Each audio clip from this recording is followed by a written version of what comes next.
Have you ever looked for someone or some methodology that could finally give you the answers? The mentor, the program, the teacher, who would tell you exactly what to do? I've done that in the past, not so much now, I hope. But what I've learned is that when you're regulated and connected to yourself, you stop chasing external certainty because your body already knows what's true.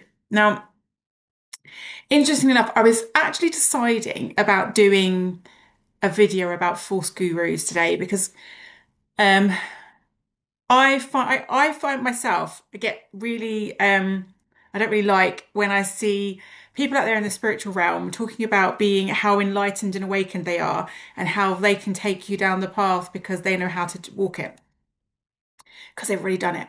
One, I find it very disconcerting, but funnily enough, I've been listening for a while to a book on Buddhism. It's called The Eight Steps to Mindful Living. I can't exactly remember the exact name. Um, and it's a really good book. It's really good. It goes really deep into Buddhist Dharma, um, and about how you can become enlightened and awakened. And interestingly enough, one of the things that he mentions right at the end of the book, and I just got to the end today, and it was like he said how we look for someone to tell us the path. And like, the Buddha gave us these steps, but the Buddha gave us steps to get us basically started. But we have to go internally and we have to go for the guidance internally because nobody can tell you what is right living for you or what is right speech for you. It all has to come from within. And that actually, there are so many different ways things can come up that the Buddha did talk after talk after talk after talk, teaching people when new instances came up of different ways you could live. And basically, one of the things he was saying is it all has to come from within. You have to be your own inner teacher. And I thought it was quite interesting that I got that message at the exact time I was thinking about these kind of like false gurus that you see in the personal development world and in this kind of like spirit. I'm noticing it more and more lately. There's this whole move towards spiritual awakening and enlightenment and the whole ascension path, and somebody's going to guide you along the way to this. And um, I'm very cautious of that kind of rhetoric for myself. I'm cautious to follow it, and I'm definitely cautious to share it because I will say absolutely categorically, I am not enlightened. I'm working towards it. Whether I will achieve it in this lifetime, I do not know. Whether there are more lifetimes, I do not know. What happens when we get to this end of this lifetime, I do not know. And I'm not going to give you kind of like this answer of, oh, this is the exact right way. This is how it is, and this is exact steps you need to follow to achieve enlightenment, because there are no exact steps to follow. Even the Buddha basically admitted that.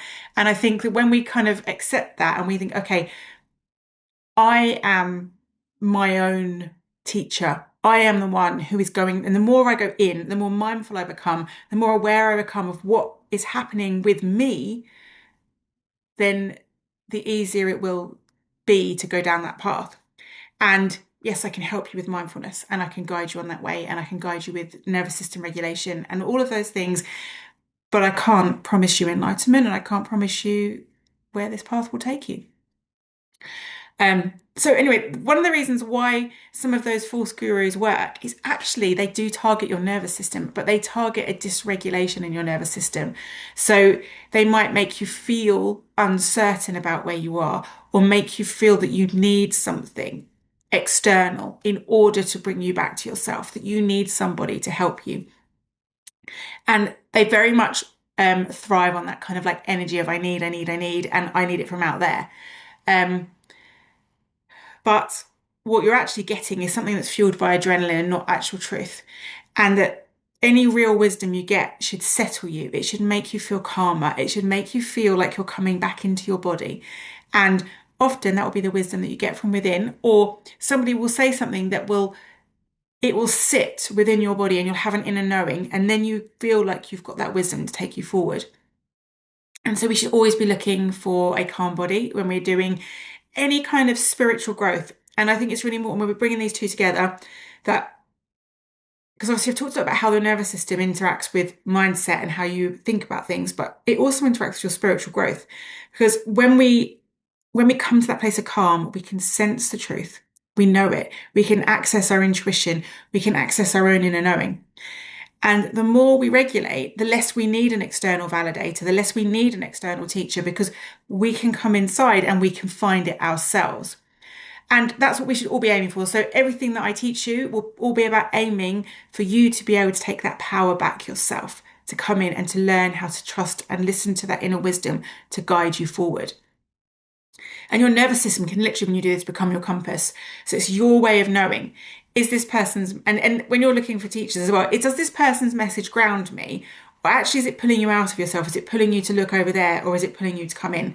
And it's starting to be aware of what's happening with that nervous system. So you can actually see, are you being taught by somebody whose intentions are to allow you to grow truthfully? Or are you being taught by somebody who's looking to capitalize on your desires to grow? And they're very different things. And ideally, a true guide will help you come back home to yourself, will bring you in and will teach you how to trust yourself, trust your own rhythm, and believe that you are your best person to take you forward. And a Force guru will like you to stay dependent on them. And that will be their kind of goal. They want that dependence. And that's, you can feel that it's a different relationship and it's a different promise. So when someone is coming at you with I'm enlightened and I promise I can get you there, take a step back and think about what feels right within you. And kind of question yourself, rather than who can teach me, is who can help me to feel safe enough to hear my own voice. That would be my number one guide to you. So we can do a little practice on this, and this is the truth check-in. So you can try it with something really, really simple. So think of a piece of advice you've heard recently from a book or a podcast or a person or anything that left you unsure. So anything that maybe you've heard that you felt a little bit unsure about, and then just closing your eyes and take a slow breath in through your nose and exhale through your mouth. And we'll do another one of those, inhaling and exhaling. So bring the advice that you got or the message to mind and just notice, does your body tighten or open? Do you feel pulled upward into your head or settle downward into your body?